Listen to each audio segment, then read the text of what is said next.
ಏನ್ ಮಚ್ಚ ಫೋನೇ ಇಲ್ಲ. ನಿನ್ ಫೋನ್ ತೆಗ ನೈ ಮರಿಕೆ ನಂಗೆ ಫ್ರಸ್ಟ್ರೇಷನ್ ಐತೈತ್ ನಂಗೆ. ಯಾಕೆ ಮಚ್ಚ ಏನಾಯ್ತು? ನಮ್ ಫ್ರೆಂಡ್ ಒಬ್ಬ ಗೋಳಿ ಮಗ ಬೆಳಗ್ಗೆ ಫೋನ್ ಮಾಡ್ಬಿಟ್ಟು ಮಚ್ಚ ಬೇಗ ಬಾ ಬಾಡಿಲಿ ಒಂಥರ ಆಗ್ತಿದೆ ಹಾಸ್ಪಿಟ್ಲ್ ಹೋಗ್ಬೇಕು ಅಂದ. ಸರಿ ಅಂತ ನಾನು ಹೋಗ್ಬಿಟ್ಟು ಹಾಸ್ಪಿಟ್ಲ್ ಕರ್ಕೊಂಡು ಹೋದೆ. ಅಲ್ಲಿ ನೋಡ್ರೆ ಆ ಗೋಳಿ ಮಗ ಡಾಕ್ಟರ್ ಹತ್ರ ಹೋಗ್ಬಿಟ್ಟು ಸರ್ ನಂಗೆ ದಿನಕ್ಕೆ 3 ಸತಿ ಮಾತ್ರ ಹೊಟ್ಟೆ ಇಸ್ತದೆ ಅಂತವ್ನೆ. ಯಾವ ಎಲ್ಲ ಆಮೇಲೆ ಅದೀಗ ಡಾಕ್ಟ್ರು ಅದೆಲ್ಲರಿಗೂ ಆಗುತ್ತಪ್ಪ ಅದ್ ಬಿಟ್ಟು ಬೇರೆ ಏನಾದ್ರು ಪ್ರಾಬ್ಲಮ್ ಇದ್ರೆ ಹೇಳು ಅಂದ.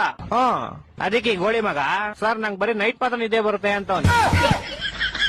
ಆ ಡಾಕ್ಟ್ರು ನನ್ ಮಗ ನೋಡ್ತಾವನೆ ಎಂತ ಗೋಳಿ ಮಂಗ್ ಕರ್ಕೊಂಡ್ ಬಂದಿದ್ಯಾ ಅಂತ. ಅಯ್ಯೋ ಮತ್ತೆ ಕರ್ಕೊಂಬಂದ್ಬಿಟ್ಟೆ ಶಿಷ್ಯನ್ ಹೆಂಗ ಆಚೆಗೆ.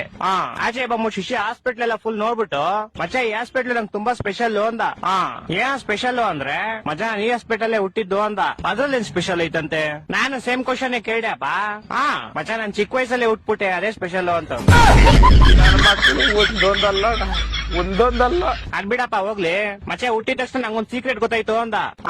ಏನ್ ಸೀಕ್ರೆಟ್ ಅಂದ್ರೆ ಮಚ್ಚೆ ಹುಟ್ಟಿದ ತಕ್ಷಣ ನೋಡ್ತೀನಿ ನೋಡಿದ್ರೆ ನಮ್ಮಮ್ಮ ಲೇಡೀಸು ನಮ್ಮಪ್ಪ ಜೆಂಟ್ಸು ಅಂತ.